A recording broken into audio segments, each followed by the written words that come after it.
이게 대체 무슨 소리입니까, 회장님? 시아버지의 떨리는 목소리가 전화기 너머로 들렸습니다. 고문직을 박탈하신다고요? 여보, 무슨 일이에요? 시어머니가 당황한 표정으로 물었죠. 바로 전날 한남동 고급 아파트에서 있었던 일 때문이었습니다. 그분들 사돈 되는 분 아십니까? 제 은인이십니다. 회장의 차갑게 가라앉은 목소리. 그날 어떻게 대하셨는지 다 들었습니다. 화려한 아파트와 넘치는 재산 뒤에 숨겨진 진짜 모습. 그리고 다음날 뒤집힌 모든 것. 무시당한 사돈댁 하지만 진짜 자리를 잃은 사람은 따로 있었습니다. 여보, 정말 이 옷 입고 가도 될까? 불안한 목소리로 어머니가 물었습니다. 옷장 앞에서 한참을 고민하시던 모습이 안쓰러웠죠. 괜찮으세요, 어머니. 그냥 편한 옷 입으세요. 하지만 말과 달리 저도 떨리는 건 마찬가지였습니다. 오늘은 결혼 3년 만에 처음으로 시댁의 친정 부모님과 함께 가는 날이었으니까요. 남편 준혁은 대기업 부장입니다. 36의 나이에 임원 승진을 앞두고 있는 잘나가는 직장인이죠. 저희는 3년 전 회사 선후배 사이로 만나 결혼했습니다. 결혼 전부터 알고 있었어요. 시댁이 보통 집안이 아니라는 것을요. 시아버지는 국내 굴지의 대기업 회장직에서 은퇴하셨고 시어머니는 여러 문화재단 이사를 맡고 계십니다. 한남동 고급 아파트 300평대 펜트하우스에 사시죠. 반면 저희 친정은 평범한 서민 가정입니다. 아버지는 30년째 동네에서 작은 철물점을 운영하시고 어머니는 반찬 가게를 하세요. 결혼하고 3년 동안 명절에도 친정 부모님과 시댁 어른들이 따로 만났습니다. 서로 바쁘다는 핑계였지만 사실 저도 알고 있었죠. 시댁에서 우리 부모님을 그다지 반기지 않는다는 것을요. 하지만 이번에는 시어머니께서 먼저 제안하셨습니다. 이번 주말에 양가 어른들 모시고 우리 집에서 식사 한번 하자. 갑작스러운 제안에 저는 당황했지만 거절할 수 없었습니다. 수진아, 너무 걱정하지 마라. 아버지가 제 어깨를 다독이셨어요. 우리가 뭐 대단한 사람들 만나는 것도 아니고 그냥 사돈 만나는 거 아니냐? 하지만 아버지의 눈빛에서 긴장이 묻어났습니다. 새로 장만하신 정장 매무새를 여러 번 고쳐 입으시는 모습이 그걸 말해주고 있었죠. 차를 몰고 한남동으로 향했습니다. 남편 준혁이 운전대를 잡았고 뒷자리에는 부모님이 앉으셨어요. 여보, 우리 부모님 너무 긴장하신 것 같은데 괜찮을까? 제가 작은 목소리로 물었죠. 괜찮아. 우리 부모님도 좋은 분들이야. 남편은 태연하게 대답했지만 왠지 불안했습니다. 한남동 진입로에 들어서자 풍경이 달라졌습니다. 높은 담장으로 둘러싸인 고급 주택들과 외제차들이 줄지어 서 있었죠. 어머니가 창밖을 내다보시며 작은 한숨을 쉬셨어요. 여기가 서울 맞니? 완전히 다른 세상 같구나. 차는 곧 시댁 아파트 지하 주차장으로 들어갔습니다. 주차장부터 남달랐습니다. 반짝이는 대리석 바닥과 벽면, 천장의 간접 조명. 주차된 차들도 죄다 억대가 넘는 외제차들 뿐이었죠. 아버지가 낡은 승용차에서 내리시며 멋쩍은 표정을 지으셨습니다. 전용 엘리베이터를 타고 42층으로 올라갔어요.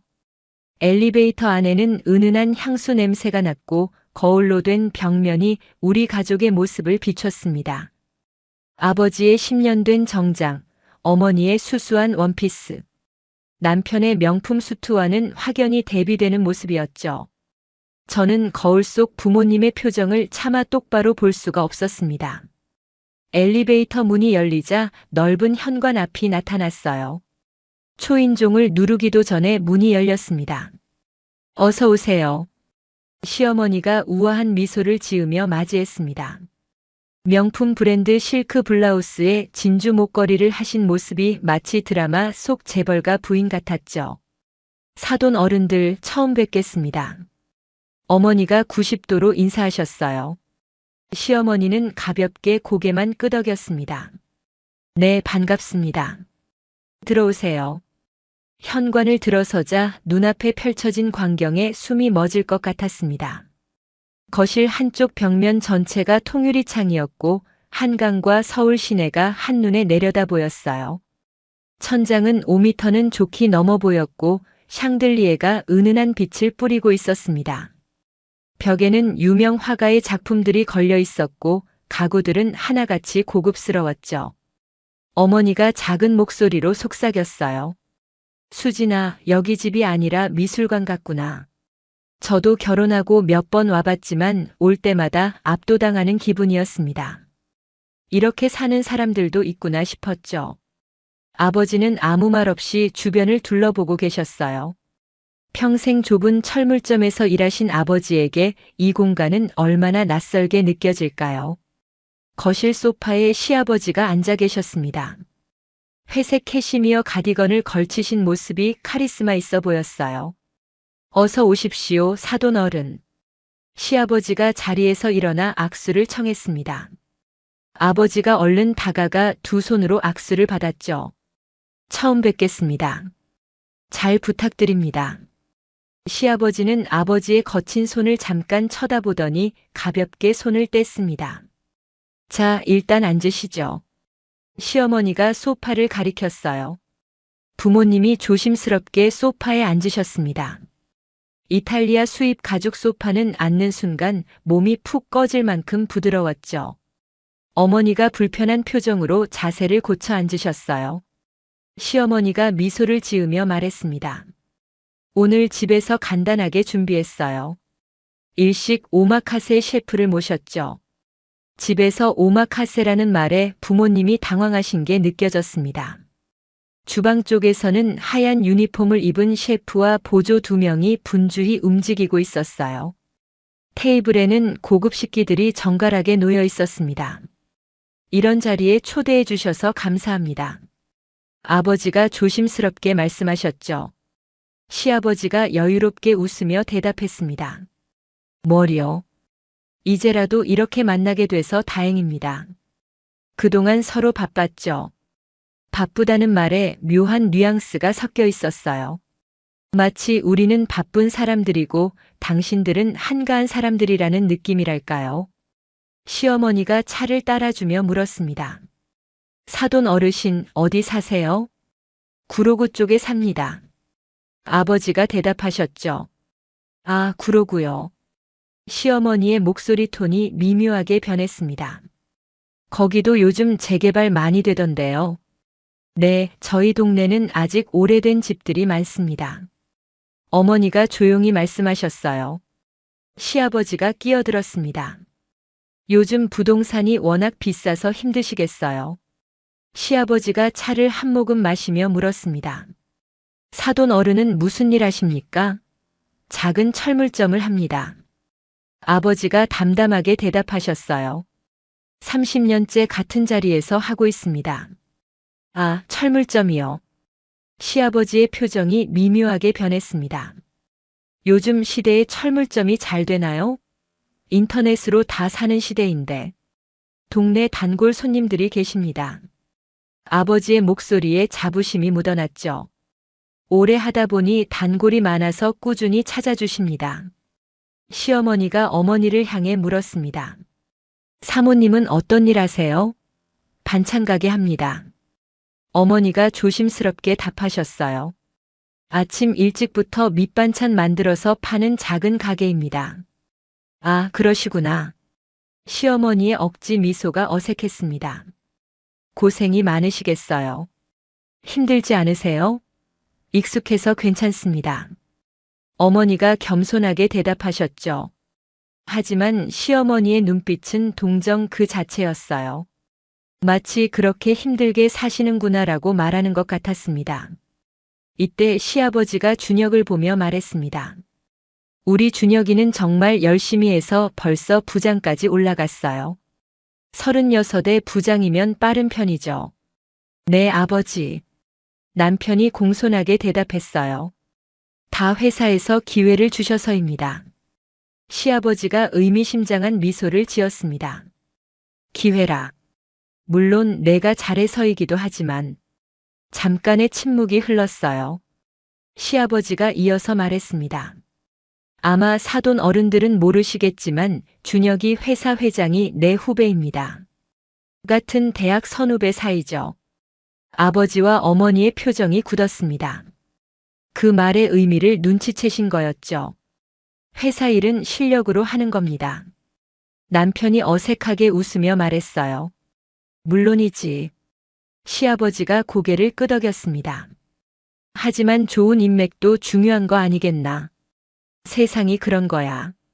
시어머니가 대화에 끼어들었습니다. 수진 씨도 같은 회사 다니죠? 네, 저는 과장입니다. 제가 대답했어요. 아, 과장이면 준혁 씨보다 직급이 낮네요. 시어머니가 의미심장하게 웃었습니다. 저는 입사가 2년 늦었거든요. 제가 애써 웃으며 말했죠. 하지만 시어머니는 관심 없다는 듯 고개만 끄덕였어요. 그런데 사모님 결혼하시면 아이 계획은 있으신가요? 갑자기 시어머니가 어머니에게 물었습니다. 그건 아이들이 알아서 할 일이죠. 어머니가 당황하며 대답하셨어요. 물론이죠. 시어머니가 미소를 지었습니다. 다만 요즘 맞벌이 부부들 아이 키우기 힘들잖아요. 그럴 때 친정 어머니가 많이 도와주시면 좋은데. 어머니의 얼굴이 굳었습니다. 시어머니의 말은 당연하다는 듯 이어졌어요. 저희는 워낙 바빠서 손주 돌보기가 어렵거든요. 사모님은 반찬 가게 하시니까 시간이 좀 자유로우시죠? 저는 그 순간 깨달았습니다. 오늘 이 자리를 만든 이유가 뭔지를요. 시댁에서는 친정 부모님을 확인하고 싶었던 겁니다. 우리 부모님이 어떤 사람들인지, 혹시 나중에 도움을 받을 만한 사람들인지를요. 아버지의 주먹이 무릎 위에서 꽉 쥐어지는 게 보였습니다. 그때 셰프가 다가왔습니다. 식사 준비가 되었습니다. 모두 테이블로 이동했어요. 긴 대리석 테이블에는 정갈하게 준비된 식기들이 놓여 있었습니다. 일본에서 공수한 식기라는 시어머니의 설명이 이어졌죠. 부모님은 어색하게 자리에 앉으셨어요. 첫 요리가 나왔습니다. 광어 사심이었는데 접시에 예술 작품처럼 담겨 있었어요. 어떻게 먹는 건지 부모님이 당황하시는 게 보였습니다. 간장에 와사비를 풀어서 찍어 드시면 됩니다. 셰프가 친절하게 설명했죠. 아버지가 조심스럽게 젓가락을 들었어요. 시아버지가 와인을 따르며 말했습니다. 이건 프랑스 부르고뉴 지역 와인인데 한 병에 200만 원 정도 합니다. 아버지의 손이 잠깐 멈췄어요. 저는 술을 잘 못합니다. 괜찮습니다. 시아버지가 웃으며 말했죠. 좋은 와인은 부담 없이 마실 수 있어요. 이런 기회가 자주 있는 건 아니니까요. 그 말에 담긴 의미가 너무 명확했습니다. 당신들은 평소에 이런 걸 접할 기회가 없으니 오늘 경험해 보라는 거였죠. 어머니가 물 한 모금을 드셨어요. 손이 떨리는 게 보였습니다. 식사가 진행되는 동안 시댁 어른들의 이야기는 계속됐어요. 우리 집안은 대대로 교육을 중시했습니다. 시아버지가 말했죠. 나도 서울대 나왔고 준혁이도 서울대 법대 나왔죠. 사돈 어른은 어디 나오셨습니까? 아버지가 잠깐 멈칫하셨어요. 저는 고졸입니다. 그 말에 테이블 분위기가 순간 얼어붙었습니다. 아, 그러시구나. 시아버지가 고개를 끄덕였어요. 요즘 시대에는 학벌이 중요하지 않다고들 하지만 사실 아직도 중요한 부분이 있죠. 저는 참을 수가 없었습니다. 아버지, 제 아버지는 고등학교 졸업하시고 바로 일을 시작하셨습니다. 가정 형편이 어려워서 대학을 못 가신 거예요. 그렇군요. 시아버지가 시큰둥하게 반응했어요. 고생하셨겠습니다. 하지만 그 눈빛에는 동정도 이해도 없었습니다. 그저 역시 그런 집안이구나라는 시선뿐이었죠. 시어머니가 화제를 돌렸습니다. 요즘 젊은 사람들은 편하게 살잖아요. 우리 때는 정말 힘들었는데. 준혁 어머니는 어떤 일 하셨는데요? 어머니가 조심스럽게 물었습니다. 저요? 시어머니가 우아하게 웃었어요. 전 평생 전업주부였어요. 남편이 워낙 잘 벌어서 일할 필요가 없었죠. 대신 문화재단 이사 같은 봉사활동은 했습니다. 어머니의 표정이 더욱 굳어졌습니다. 평생 새벽부터 일어나 반찬을 만들고 손님을 응대하고 밤늦게까지 정리하시던 어머니였습니다. 그런 어머니에게 봉사활동이라는 단어가 얼마나 공허하게 들렸을까요? 시아버지가 다시 입을 열었습니다. 사실 오늘 사돈 어른들을 초대한 이유가 있습니다. 모두의 시선이 시아버지에게 쏠렸어요. 준혁이가 곧 임원 승진을 앞두고 있습니다. 축하드립니다. 아버지가 공손하게 말씀하셨죠. 고맙습니다. 시아버지가 미소를 지었어요. 준혁이 승진하면 연봉도 많이 오르고 사회적 지위도 달라집니다. 물론 회사 회장이 내 후배라는 것도 한몫했죠.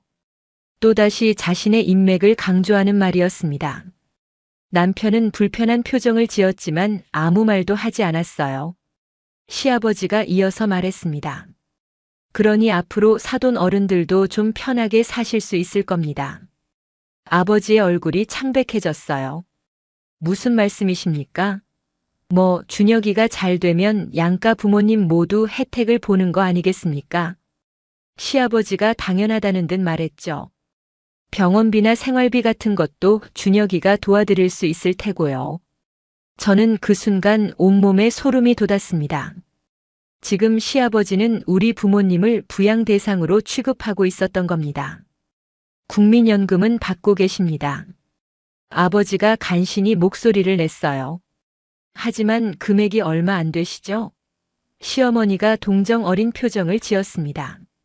철물점 하시면 소득이 불규칙할 텐데 노후가 걱정되시겠어요? 저희는 걱정 없습니다. 어머니가 단호하게 말씀하셨어요. 저희 부부가 평생 모은 돈이 있으니까요. 그래도 요즘 의료비가 워낙 비싸잖아요. 시아버지가 끼어들었습니다. 나이 드시면 병원 갈 일이 많아지는데 그때 준혁이한테 도움받으시면 되죠. 가족끼리 서로 돕는 게 당연한 거 아닙니까? 아버지의 얼굴이 붉어지기 시작했어요. 감사하지만 그럴 일은 없을 것 같습니다.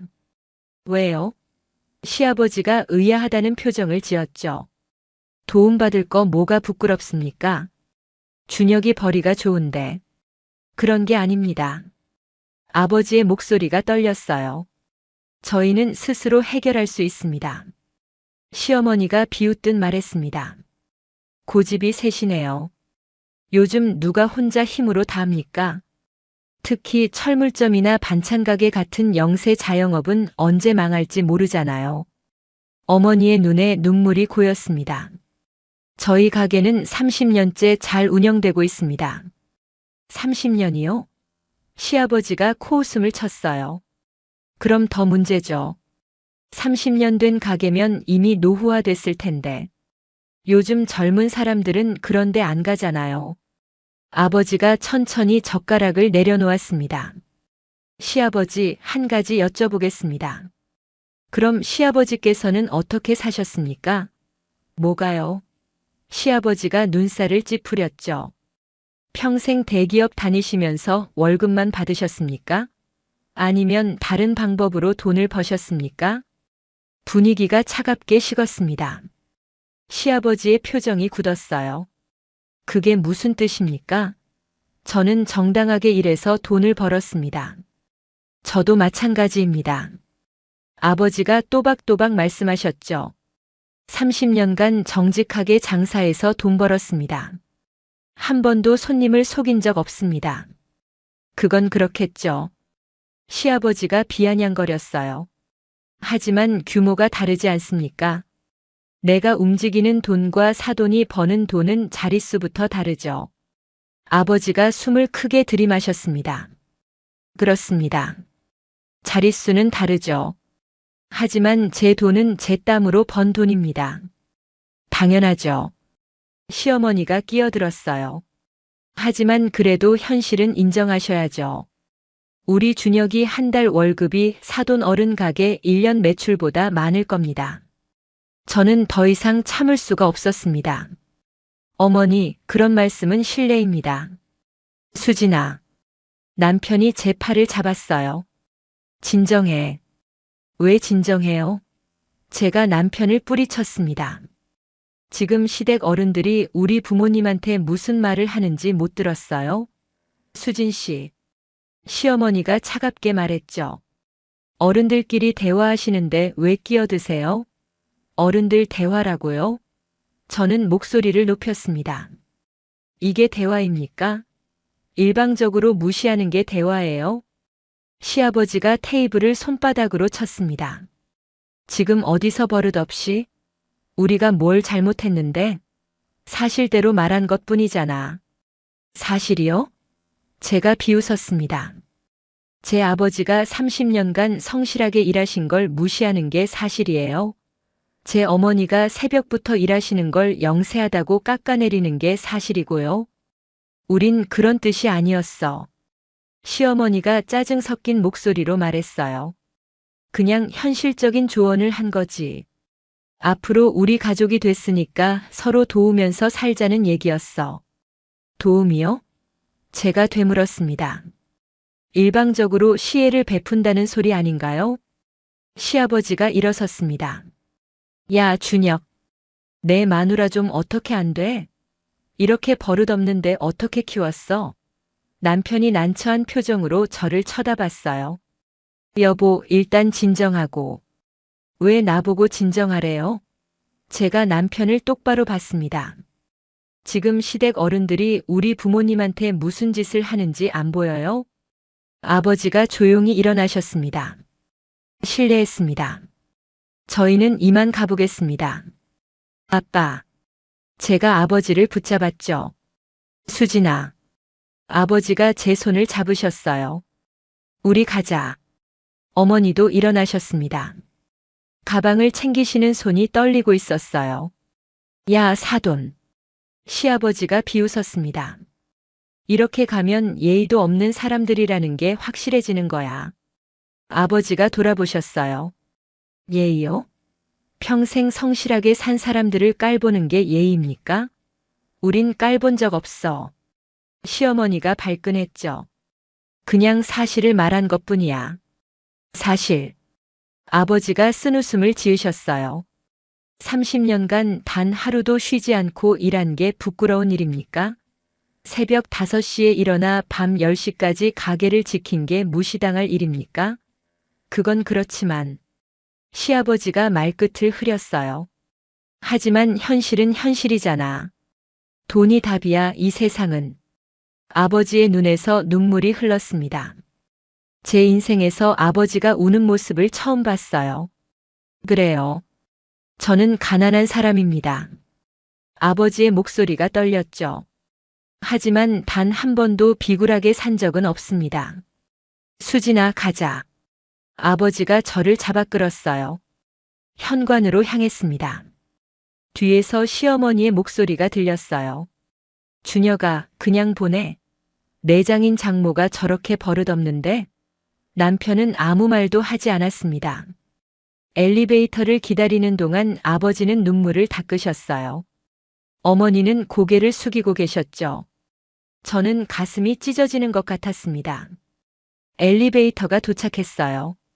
문이 열리고 우리 세 사람이 탔습니다. 남편은 따라오지 않았어요.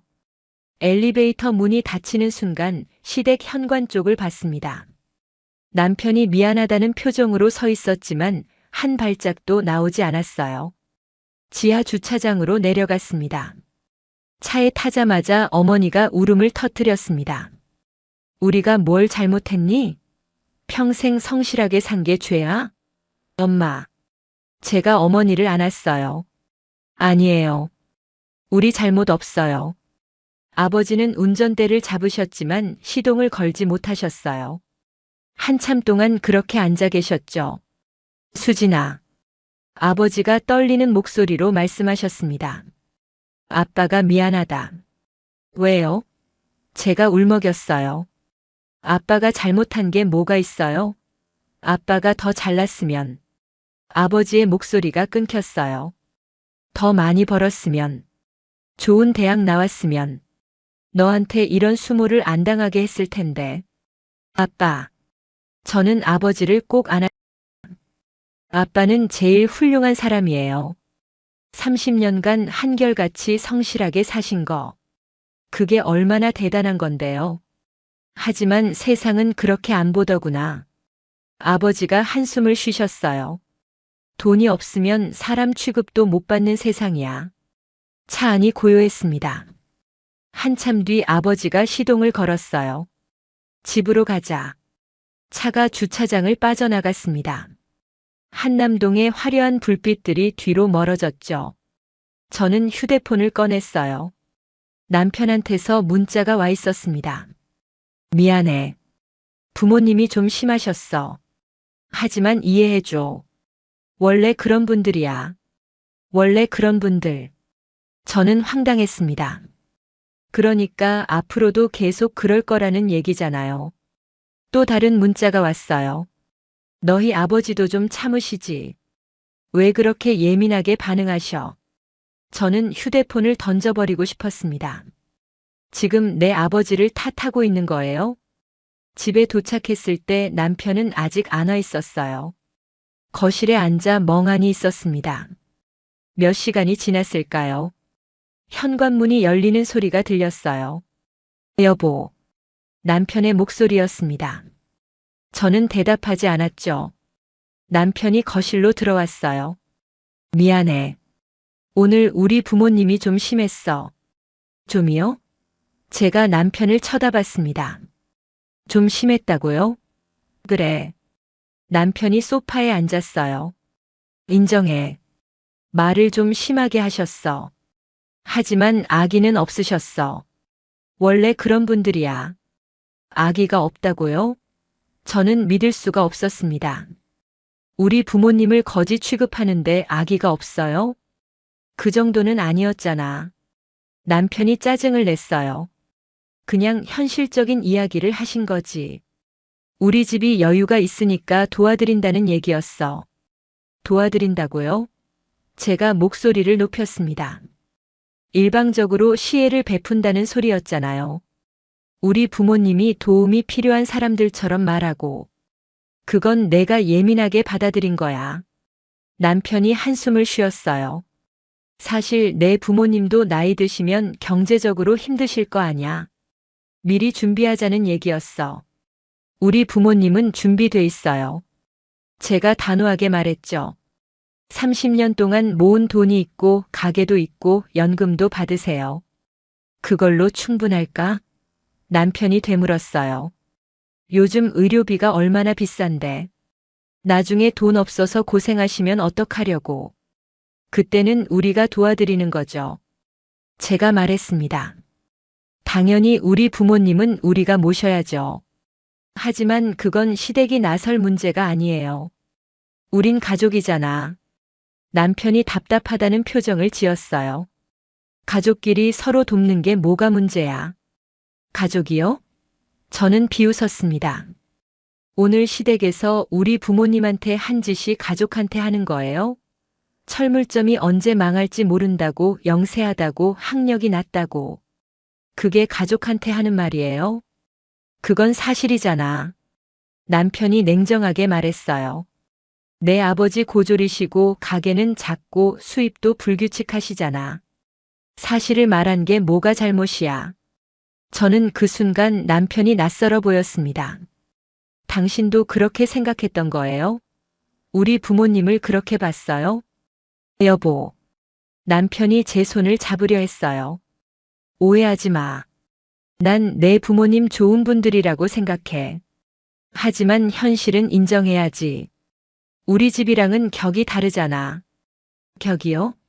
제가 손을 뿌리쳤습니다.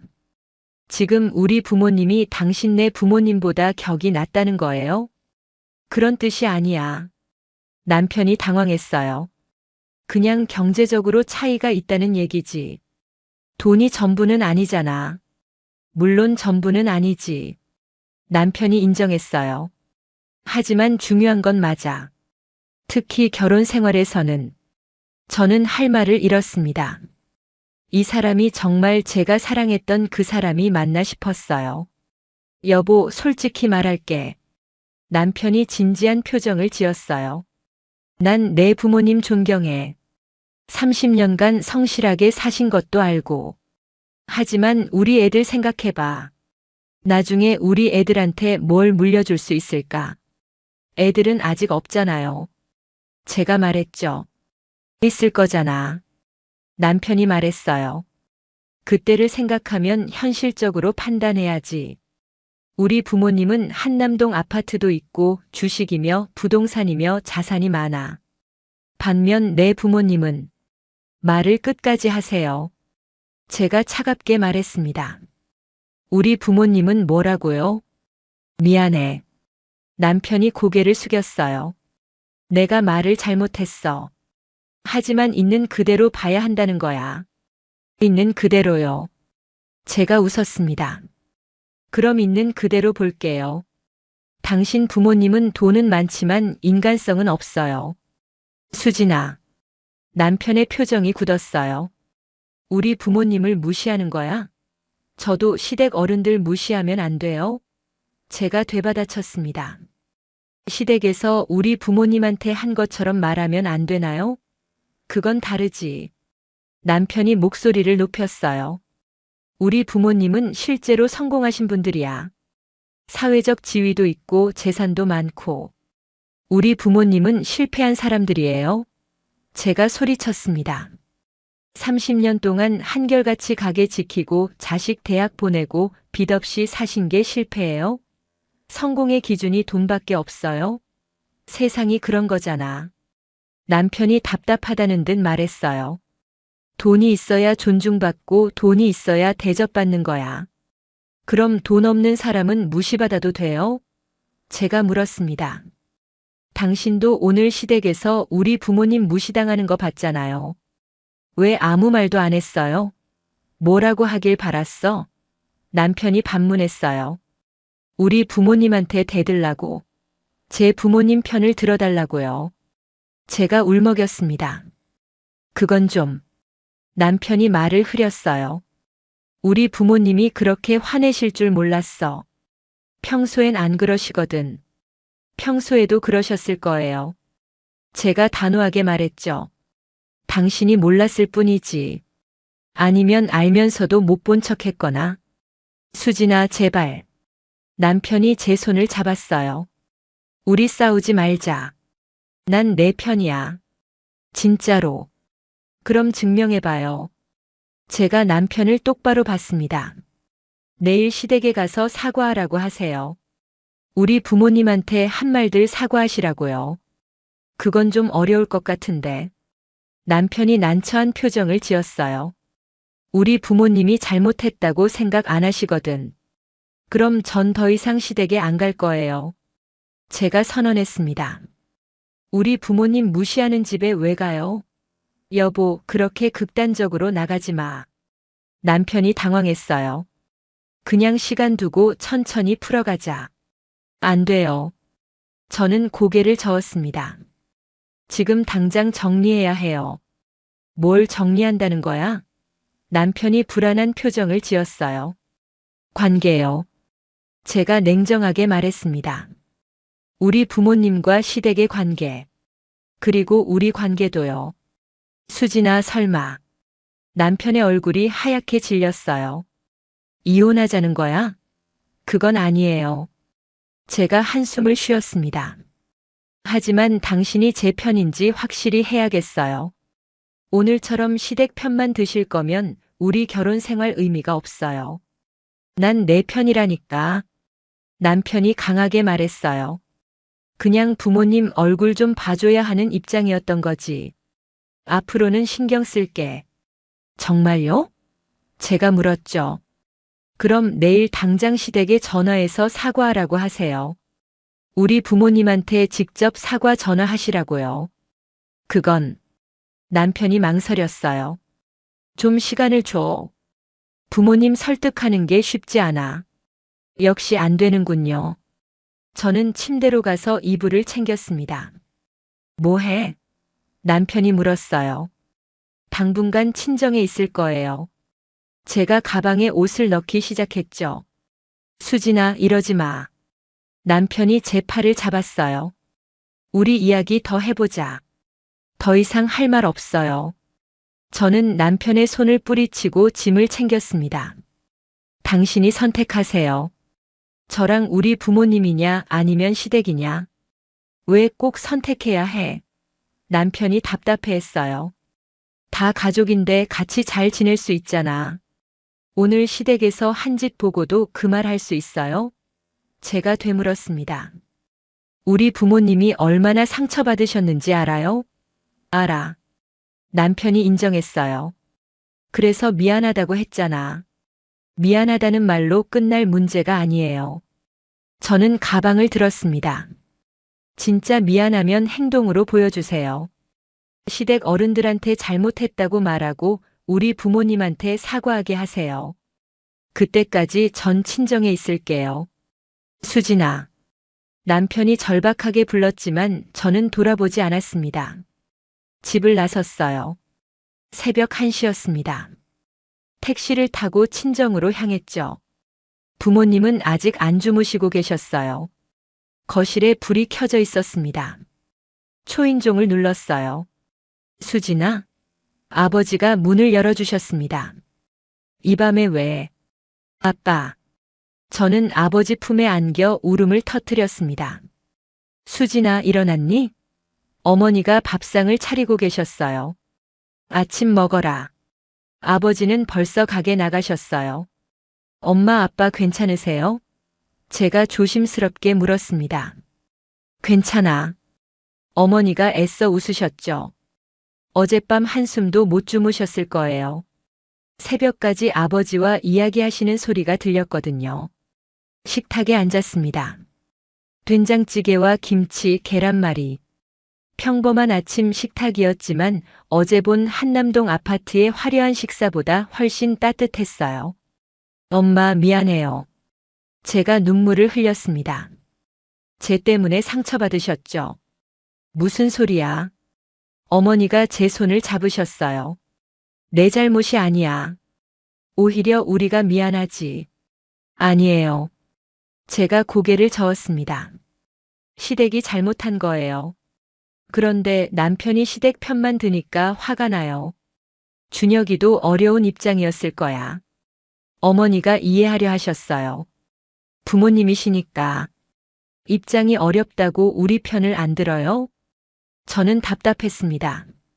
분명히 시댁이 잘못했는데 왜 남편은 모른 척하는 걸까요? 수진아. 어머니가 진지하게 말씀하셨어요. 결혼 생활이 원래 그런 거야. 양쪽 집안 사이에서 균형 잡기가 제일 어려워. 하지만 어제는 너무 심했어요. 저는 울먹였죠. 아빠가 우시는 거 처음 봤어요. 어머니의 눈에도 눈물이 고였습니다. 나도 그랬어. 내 아버지가 평생 그렇게 당당하게 사셨는데 어제는 정말 말을 잇지 못하셨어요. 엄마. 제가 어머니를 꼭 안았습니다. 우리 잘못한 거 없어요. 시댁이 이상한 거예요. 알아. 어머니가 제 등을 쓰다듬으셨어요. 그 순간 제 휴대폰이 울렸습니다. 남편이었어요. 받지 않았죠. 계속 전화가 왔지만 무시했습니다. 잠시 후 문자가 왔어요. 여보, 전화 좀 받아. 이야기 좀 하자. 부모님께 말씀드렸어. 내 부모님한테 사과하시겠대. 저는 휴대폰을 내려놨습니다. 이제 와서 사과라니. 수진아, 준혁이 전화야? 어머니가 물으셨어요. 네. 사과한대요. 그럼 받아야지. 어머니가 말씀하셨죠. 사과하겠다는데. 싫어요. 저는 고개를 저었습니다. 진심이 없는 사과는 의미 없어요. 그래도 어머니가 걱정스러운 표정을 지으셨어요. 부부싸움은 칼로 물베기라고. 오래가면 안 좋아. 엄마는 왜 맨날 참으라고만 하세요? 제가 짜증을 냈습니다. 시댁이 잘못했는데 왜 제가 이해해야 해요? 참는 게 아니라 이해하는 거지. 어머니가 한숨을 쉬셨어요. 엄마도 시집살이 할 때 많이 참았어. 그래도 내 아버지 믿고 버텼어. 엄마는 그렇게 살았어도 저는 싫어요. 제가 단호하게 말했습니다. 전 엄마처럼 살고 싶지 않아요. 수진아. 어머니의 표정이 슬퍼 보였어요. 하지만 저는 더 이상 말하고 싶지 않았습니다. 방으로 들어가 문을 닫았죠. 휴대폰을 봤어요. 남편한테서 문자가 계속 오고 있었습니다. 정말 미안해. 어제 내가 잘못했어. 부모님께 내 부모님 사과하시라고 말했어. 시간 좀 줘. 꼭 해결할게. 하지만 믿을 수가 없었습니다. 정말 진심일까요? 아니면 그냥 저를 달래려는 걸까요? 오후가 되자 시어머니한테서 전화가 왔습니다. 받지 않았죠. 이어서 문자가 왔어요. 수진 씨, 어제는 우리가 좀 심했어요. 사과할게요. 사돈 어른들한테도 사과하고 싶은데 연락처 좀 알려줄래요? 저는 문자를 읽고 코웃음을 쳤습니다. 어제 그렇게 무시하더니 이제 와서 사과라니. 연락처를 알려주지 않았어요. 저녁이 됐습니다. 아버지가 가게에서 돌아오셨어요. 수진아, 아직 여기 있구나. 네, 아빠. 준혁이한테서 연락 안 왔어? 왔는데 안 받았어요. 아버지가 한숨을 쉬셨습니다. 수진아, 아빠 말 들어봐. 네. 제가 아버지 옆에 앉았죠. 어제 일은 정말 기분 나빴어. 아버지가 솔직하게 말씀하셨어요. 평생 그렇게 무시당한 적이 없었거든. 하지만 그렇다고 내 결혼까지 포기하라는 건 아니야. 아빠, 나는 괜찮아. 아버지가 제 손을 잡으셨어요. 30년 동안 온갖 손님 다 상대하면서 살았어. 무시하는 사람도 많이 봤지. 하지만 어제는 달랐어요. 제가 말했습니다. 가족이 될 사람들이 아빠를 그렇게 대했잖아요. 그래서 더 속상했지. 아버지가 인정하셨어요. 하지만 준혁이는 좋은 애야. 너한테 잘해주고. 지금은 그래도 나중에는 어떨지 몰라요. 저는 불안했습니다. 시댁 영향을 받으면 변할 수도 있어요. 그건 내가 잘 지켜봐야지. 아버지가 말씀하셨어요. 부부는 서로 믿고 의지하는 거야. 힘들 때 옆에서 지켜주는 사람이 배우자야. 근데 준혁이는 어제 시댁 편만 들었어요. 저는 서운했습니다. 제 편을 안 들어줬어요. 그래도 한 번 더 기회를 줘봐. 아버지가 설득하셨어요. 진짜 마음을 확인해보고 결정해도 늦지 않아. 그날 밤 남편이 친정으로 찾아왔습니다. 초인종이 울렸어요. 어머니가 문을 열어주셨죠. 장인어른, 장모님. 남편의 목소리가 들렸습니다. 정말 죄송합니다. 어제 우리 부모님이 실례를 많이 했습니다. 거실로 나갔습니다. 남편이 부모님 앞에서 깊게 고개를 숙이고 있었어요. 일어나세요. 아버지가 말씀하셨습니다. 아니에요. 남편이 고개를 들지 않았어요.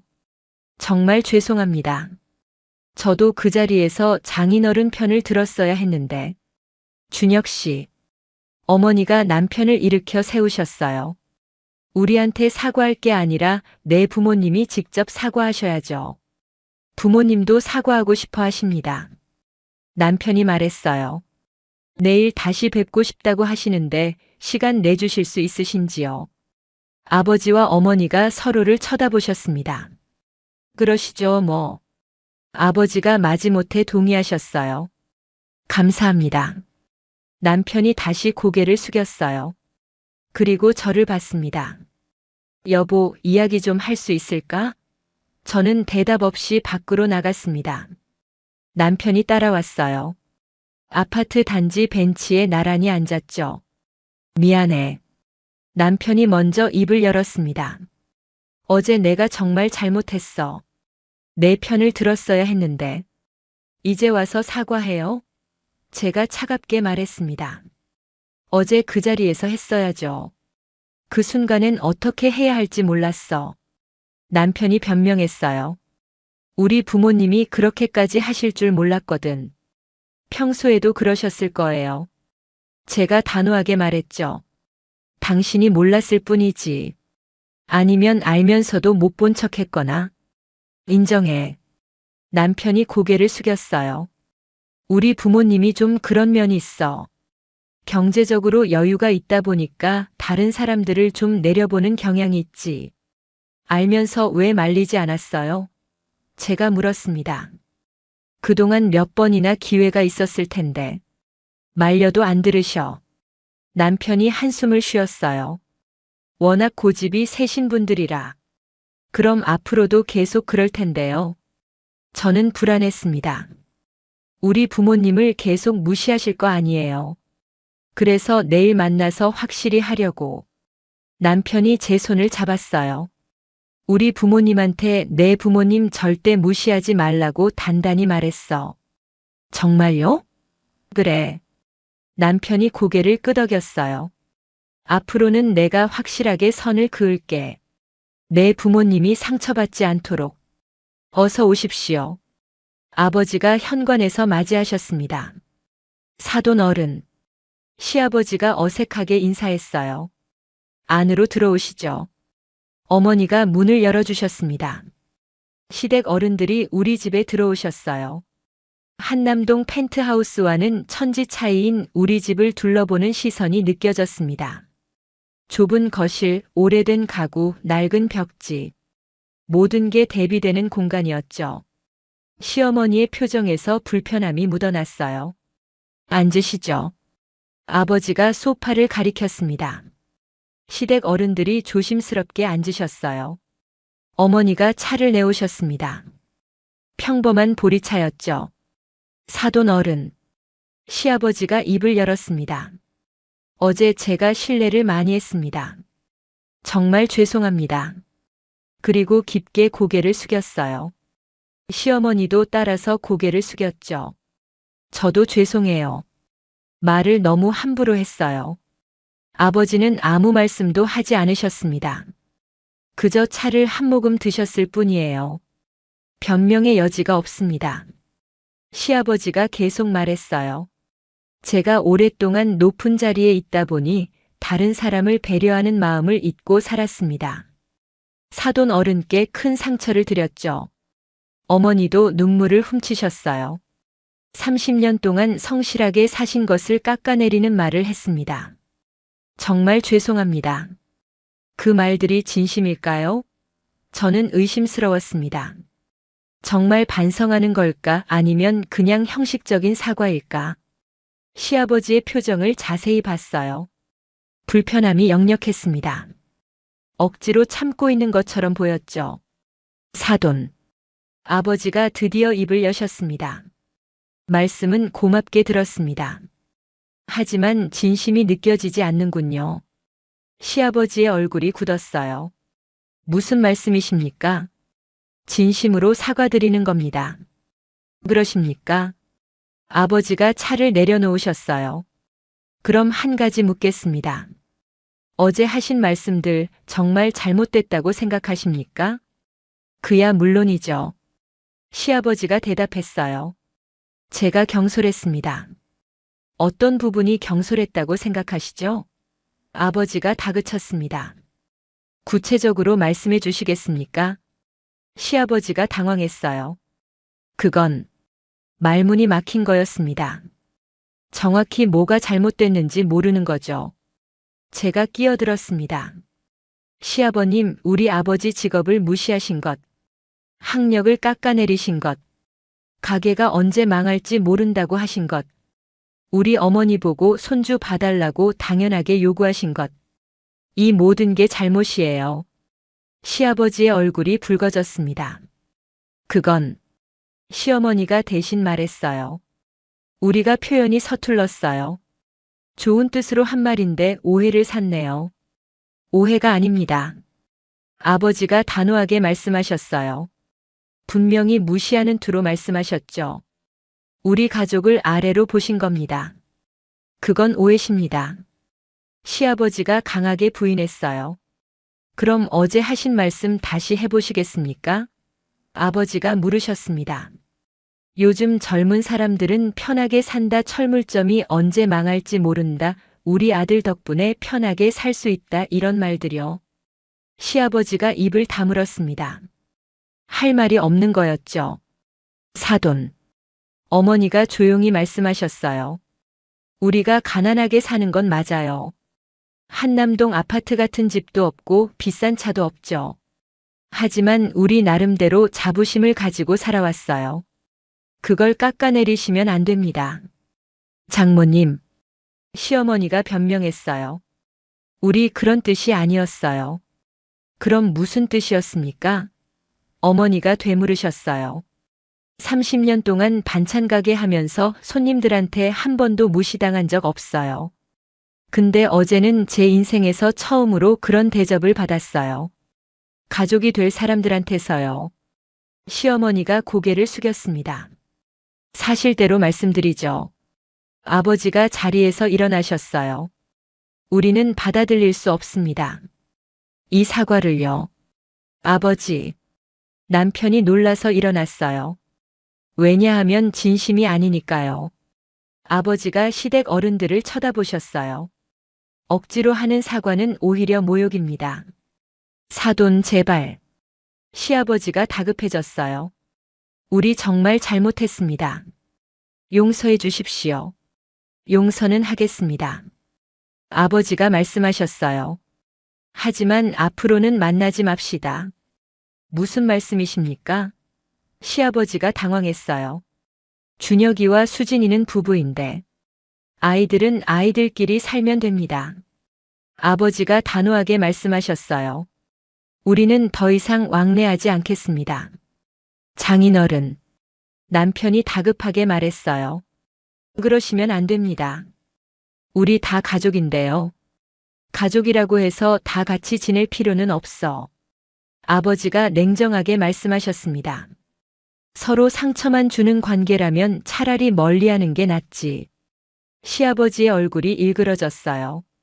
사돈, 이건 너무 하신 거 아닙니까? 우리가 사과까지 했는데 형식적인 사과로는 부족합니다. 아버지가 말씀하셨어요. 진짜 바뀌실 생각이 없으시잖아요. 시어머니가 발끈했습니다. 우리가 뭘 더 어쩌라는 겁니까? 집까지 찾아와서 고개 숙였는데 고개 숙이는 게 중요한 게 아닙니다. 어머니가 말씀하셨어요. 마음가짐이 중요하죠. 어제 우리를 무시하던 그 마음가짐이 바뀌었습니까? 시어머니가 대답하지 못했습니다. 결국 안 바뀐 거였죠. 여보, 제가 남편을 봤습니다. 당신은 어떻게 생각해요? 나는. 남편이 망설였어요. 양쪽 다 이해가 돼. 양쪽 다요? 저는 믿을 수가 없었습니다. 아직도 중립을 지키려는 거예요? 준혁아. 시아버지가 남편을 불렀어요. 내가 뭐라고 좀 해봐. 장인어른을 설득해. 아빠. 남편이 난처한 표정을 지었어요. 그게 뭐가 어려워? 시아버지가 다그쳤어요. 내 장인이 우리한테 무례하게 구는데 가만히 있을 거야? 아버지는 무례하지 않으세요. 제가 끼어들었습니다. 정당한 요구를 하시는 거예요. 정당한 요구라고. 시어머니가 비웃었어요. 우리 보고 앞으로 만나지 말자는 게 정당해? 시댁에서 먼저 선을 넘으셨잖아요. 제가 말했습니다. 우리 부모님을 무시하고 경제적으로 도와준다며 시에 베푸는 척하고. 그래서 사과하러 온 거 아니야. 시아버지가 짜증을 냈어요. 이 이상 뭘 어쩌라는 거야. 진심으로 반성하세요. 아버지가 말씀하셨어요. 우리를 동등한 사람으로 대하세요. 그게 안 되시면 거리를 두는 게 맞습니다. 사돈 정말 고집이 세시군. 시아버지가 혀를 찼어요. 제가 보기엔 사돈이 더 고집 세 보입니다. 아버지가 받아쳤어요. 잘못하고도 인정 안 하시니까요. 우린 인정했어. 시어머니가 소리쳤어요. 사과도 했고 말로만 하는 사과는 의미 없습니다. 어머니가 조용히 말씀하셨어요. 마음에서 우러나와야죠. 시댁 어른들이 자리에서 일어났습니다. 더 이상 대화가 안 되겠군요. 시아버지가 차갑게 말했어요. 준혁아, 가자. 남편이 저를 쳐다봤습니다. 망설이는 눈빛이었어요. 뭘 망설여요? 제가 물었습니다. 빨리 가세요.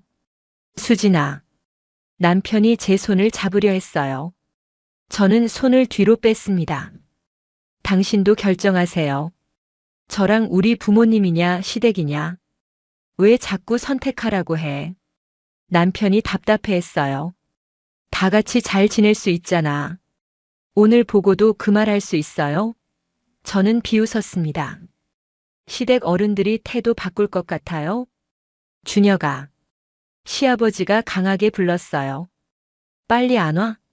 남편이 저와 시아버지 사이에서 갈등했습니다. 결국 시댁 쪽으로 발걸음을 옮겼어요. 역시나. 저는 한숨을 쉬었습니다. 선택하셨네요. 여보, 오해하지 마. 남편이 변명했어요. 일단 부모님 모시고 나가서 다시 설득해 볼게. 소용없어요. 저는 고개를 저었습니다. 시댁은 절대 안 바뀌어요. 당신도 마찬가지고요. 수진아, 내 말 좀 들어봐. 이미 들을 만큼 들었어요. 저는 등을 돌렸습니다. 이제 그만 가세요. 시댁 어른들이 먼저 현관으로 나갔습니다. 남편이 망설이다가 따라갔어요. 문이 닫혔습니다. 차 시동 소리가 들리고 곧 멀어졌죠. 거실에는 우리 가족만 남았어요. 아버지가 소파에 주저앉으셨습니다. 수진아, 미안하다. 왜요, 아빠? 아빠가 고집을 부려서 내 결혼이 흔들리잖니. 아니에요. 저는 아버지 옆에 앉았습니다. 아빠가 옳은 말 하신 거예요. 하지만 아버지가 한숨을 쉬셨어요. 괜찮을까? 괜찮아요. 제가 아버지 손을 잡았습니다. 제가 알아서 할게요. 다음 날 월요일 출근했어요. 평소처럼 일하려 했지만 집중이 안 됐습니다. 남편 생각, 시댁 생각, 부모님 생각. 머릿속이 복잡했죠. 점심시간에 동료가 물었어요. 수진 씨, 요즘 무슨 일 있어? 얼굴이 안 좋은데. 아니에요. 괜찮아요. 제가 애써 웃었습니다. 오후 2시쯤 인사팀에서 연락이 왔어요. 수진 과장님, 잠깐 인사팀으로 와주시겠어요? 무슨 일인지 궁금했지만 일단 갔습니다. 인사팀장이 심각한 표정으로 앉아 있었어요. 앉으세요. 네. 제가 자리에 앉았죠. 긴장됐습니다. 과장님, 좀 곤란한 일이 생겼어요. 인사팀장이 조심스럽게 말했어요. 윗선에서 과장님에 대한 이야기가 나왔는데. 저요? 무슨 이야기요? 과장님 남편분이 김준혁 부장님 맞죠? 네, 그런데요. 그분 아버지가 우리 회장님한테 연락하셨대요. 무슨 연락이요? 저는 불안해졌습니다. 과장님 인사 문제에 대해서요. 인사팀장이 난처한 표정을 지었어요. 구체적으로 뭘 말씀하셨는데요? 저는 다그쳤습니다. 그게 인사팀장이 말을 흐렸어요. 과장님을 좀 조용한 부서로 옮겨달라고. 저를요? 왜요? 자세한 건 저도 몰라요. 인사팀장이 미안하다는 표정을 지었어요. 다만 회장님이 거절하셨대요. 그 요청을요? 네. 그래서 당분간 아무 변화 없을 거예요. 하지만 과장님도 조심하시는 게 좋을 것 같아요. 저는 충격을 받았습니다. 시아버지가 제 인사에까지 손을 댄 거였어요. 회사를 나왔습니다. 남편한테 전화했어요. 여보. 남편의 목소리가 들렸습니다. 당신 아버지가 우리 회사 회장한테 연락했다며? 뭐? 남편이 놀랐어요. 무슨 소리야? 나한테 인사 압력 넣으셨대요. 조용한 부서로 보내달라고. 아빠가 그런 걸 왜? 당신이 시켰어요? 제가 따져 물었습니다. 아니야. 남편이 당황했어요. 나는 그런 거 모르는데. 정말요? 정말이야. 남편의 목소리가 진지했어요. 아빠한테 확인해 볼게. 그리고 전화를 끊었습니다. 1시간 뒤 남편한테서 다시 전화가 왔어요. 여보, 아빠한테 물어봤어. 뭐래요? 제가 물었습니다. 인정하셨어. 남편의 목소리가 작아졌어요. 내 인사에 관여하려고 하셨대. 왜요? 왜 그런 짓을 해요? 아빠 말씀이. 남편이 말을 이었어요. 내가 회사에서 너무 강하게 나가는 것 같아서 좀 조용한 곳으로 보내면 집안일에 더 신경 쓸 거라고. 미쳤어요? 저는 소리쳤습니다. 제 인사 문제에 무슨 권리로 간섭해요? 나도 화났어. 남편이 말했어요. 아빠한테 단단히 말했어. 다시는 그러지 말라고. 이미 저질러 놓고 말이 돼요? 저는 분노로 떨렸습니다. 다행히 회장님이 거절하셨대. 그게 다행이야? 제가 비웃었습니다. 시아버지가 제 커리어에 손을 댄 거예요. 이게 정상인 것 같아요? 미안해. 남편이 사과했어요. 내가 더 잘 막았어야 했는데. 당신도 알고 있었어요? 몰랐어. 남편이 강하게 부인했어요. 아빠가 혼자 한 거야. 믿을 수 없어요. 저는 전화를 끊어버렸습니다. 시댁은 정말 선을 넘었어요. 제 직장 생활까지 통제하려 든다니. 저녁에 친정으로 돌아갔습니다. 부모님께 사실을 말씀드렸어요. 뭐라고? 아버지가 화를 내셨습니다. 그 양반이 내 회사에까지 손을 댔다고. 네. 저는 고개를 끄덕였습니다. 다행히 회장님이 거절하셨대요. 그래도 말이 되는 소리야? 아버지가 분개하셨어요. 며느리 직장에 간섭하는 시아버지가 어디 있어? 저도 충격이에요. 제가 한숨을 쉬었습니다. 시댁이 이렇게까지 할 줄 몰랐어요. 그 집안은 정말. 어머니가 혀를 찼어요. 도가 지나쳐. 이제 어떻게 할 거니? 아버지가 물으셨습니다. 잘 모르겠어요. 저는 솔직하게 답했습니다. 하지만 이대로는 안 되겠어요. 다음 날 회사 회장님이 저를 부르셨습니다. 긴장하며 회장실로 갔어요. 수진 과장. 회장님이 저를 보며 웃으셨습니다. 앉으세요. 네, 회장님. 제가 공손하게 인사했죠. 어제 인사팀에서 연락받았죠? 네. 제가 고개를 끄덕였습니다. 걱정하지 마세요. 회장님이 말씀하셨어요. 그런 부당한 요구는 받아들이지 않아요. 감사합니다. 제가 진심으로 감사 인사를 드렸습니다. 그런데 회장님. 네. 한 가지 궁금한 게 있어요. 회장님이 진지한 표정을 지으셨어요.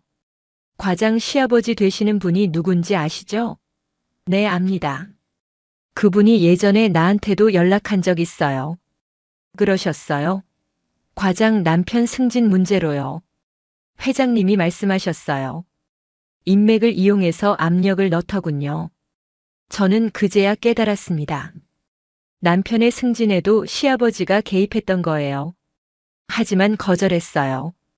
회장님이 웃으셨습니다. 우리 회사는 실력으로 평가합니다. 과장 남편은 실력이 있어서 부장이 된 거예요.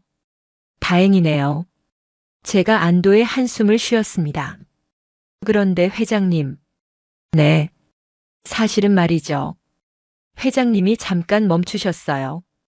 과장 아버지를 제가 알아요. 저희 아버지요? 네.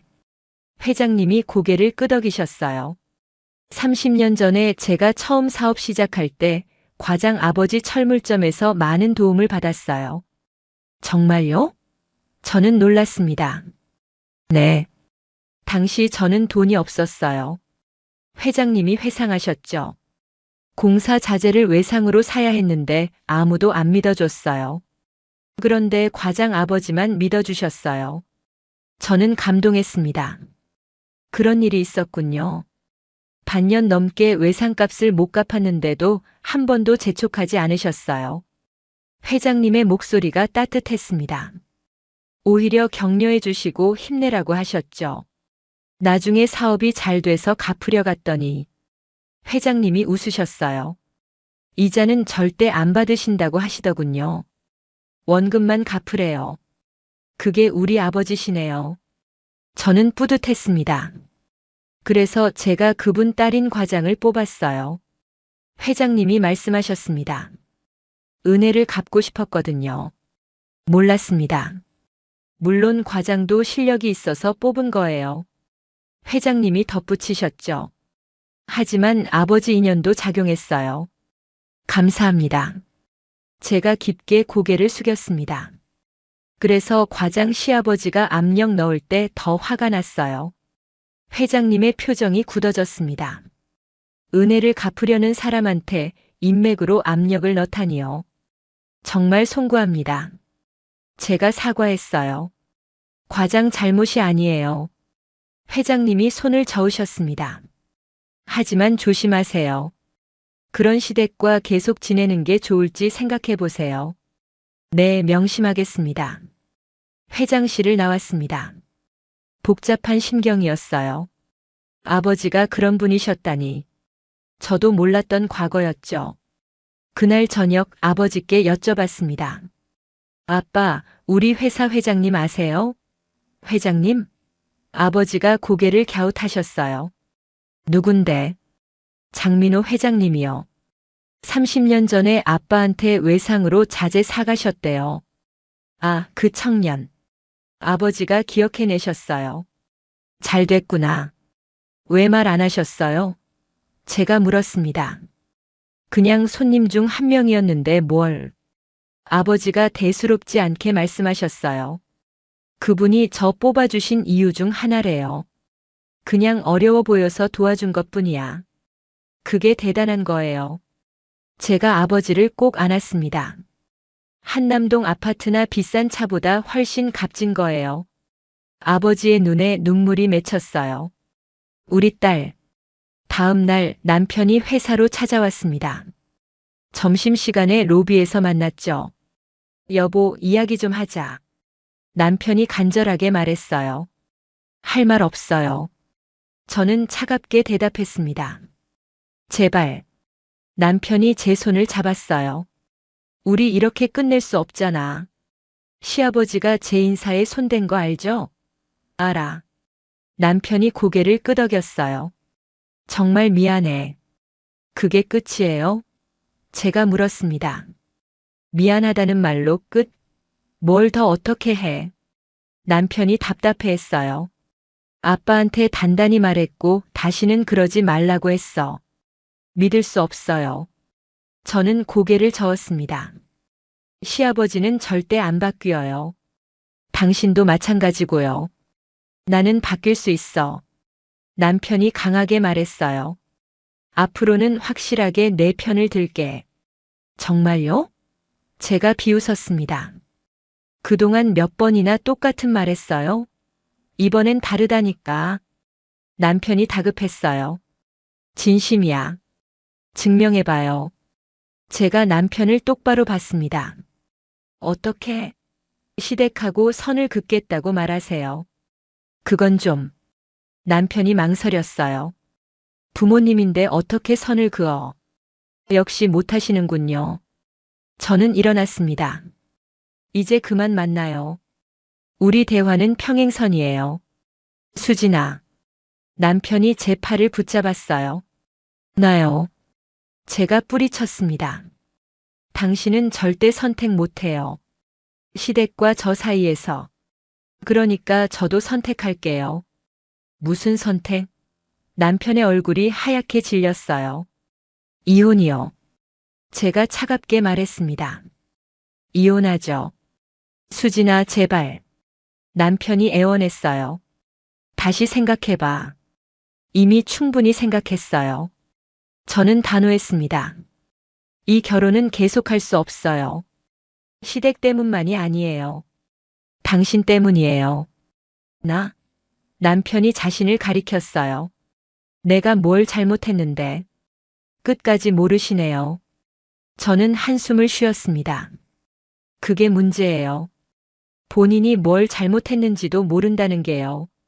나는 정말 남편이 변명하려 했어요. 하지만 저는 돌아서서 엘리베이터로 향했습니다.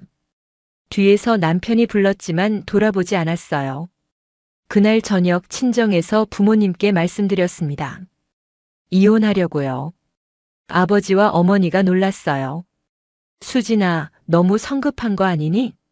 어머니가 걱정하셨죠. 한 번 더 생각해봐. 더 이상은 못 참아요.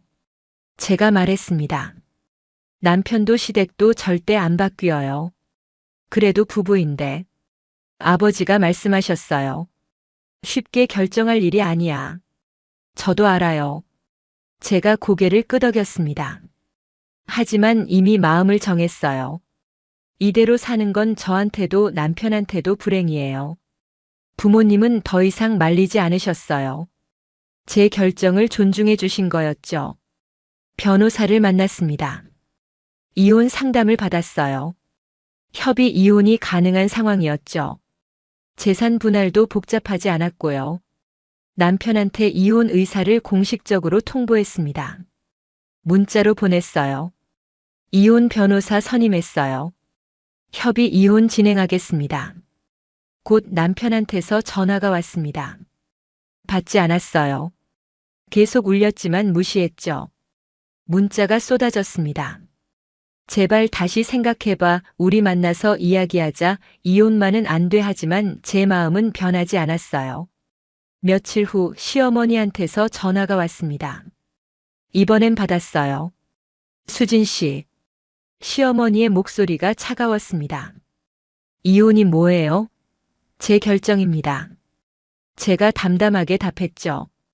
우리 준혁이가 뭘 잘못했다고 이혼까지 해요? 시어머니가 따졌어요. 잘못은 시댁에서 하셨잖아요. 제가 받아쳤습니다. 우리가 뭘 잘못했어? 시어머니가 발끈했어요. 우리는 사과도 했고 최선을 다했어. 형식적인 사과로는 부족해요. 제가 냉정하게 말했습니다. 진심으로 반성하지 않으셨잖아요. 그럼 어쩌라는 거예요? 시어머니가 소리쳤어요. 우리 보고 무릎 꿇으라는 거예요? 그 정도는 해야 하는 거 아니에요?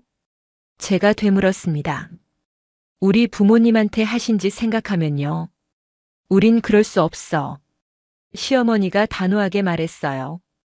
우리가 누군데 그런 굴욕을 당해. 그럼 이혼밖에 없네요. 저도 단호했습니다. 시어머니가 잠깐 침묵하더니 말했어요. 알았어요. 시어머니의 목소리가 차갑게 가라앉았습니다. 이혼하세요. 대신 위자료 같은 거 기대하지 마요. 기대 안 해요. 제가 웃었습니다. 재산도 필요 없어요. 깔끔하게 정리할게요. 그리고 전화를 끊었습니다. 이혼 절차가 시작됐어요. 생각보다 빨리 진행됐습니다. 남편도 결국 동의했거든요. 한 달 후 법원에서 만났어요. 서류에 서명하는 자리였죠. 여보. 남편이 마지막으로 불렀습니다. 정말 후회 없어? 없어요. 제가 고개를 끄덕였습니다. 당신은요? 남편이 한참 저를 쳐다보다가 답했어요. 후회돼. 하지만 어쩔 수 없지. 그리고 서명했습니다. 저도 서명했어요. 그렇게 우리 결혼은 끝났습니다. 법원을 나서는데 시원한 바람이 불었어요. 가슴이 뻥 뚫리는 기분이었죠. 친정으로 돌아갔습니다. 부모님이 기다리고 계셨어요. 끝났어요. 제가 말했습니다. 이혼했어요. 수고했다. 아버지가 제 머리를 쓰다듬으셨어요. 힘들었지. 괜찮아요. 저는 웃었습니다. 오히려 홀가분해요. 어머니가 저를 꼭 안아주셨어요. 우리 딸 고생 많았어. 며칠 후 회사에서 이상한 소문이 돌았습니다. 김준혁 부장이 좌천됐다는 거였어요. 중요한 프로젝트에서 제외되고 한직으로 밀려났다고 하더군요. 동료가 제게 물었어요. 수진 씨, 전 남편 무슨 일 있대요? 잘 모르겠어요. 제가 시큰둥하게 답했죠. 나중에 알고 보니 회장님이 조치하신 거였습니다. 시아버지가 계속 압력을 넣으려 하자 아예 남편을 중요한 일에서 빼버린 거였어요. 자업자득이라는 생각이 들었습니다.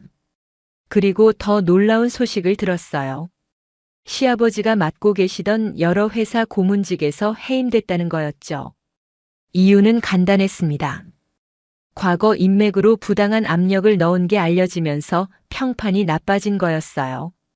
회장님이 업계에 사실을 알리셨다고 하더군요. 시댁은 완전히 무너지고 있었습니다. 한남동 아파트도 팔아야 할 상황이라는 소문까지 들렸어요. 저는 동정심이 들지 않았습니다. 그동안 다른 사람들을 무시하고 살았으니까요. 당연한 결과였죠. 6개월 후 저는 새로운 프로젝트를 맡았습니다. 회장님이 직접 저를 지명하셨어요. 큰 책임이 따르는 일이었지만 제 능력을 인정받은 거라 기뻤죠. 프로젝트는 성공적으로 끝났습니다. 덕분에 승진도 했어요. 차장이 됐죠. 부모님이 정말 기뻐하셨습니다. 우리 딸 자랑스럽다. 아버지가 말씀하셨어요. 스스로 일궈낸 거잖니. 다 아빠 덕분이에요. 제가 아버지를 안았습니다. 아빠가 평생 보여주신 성실함, 정직함.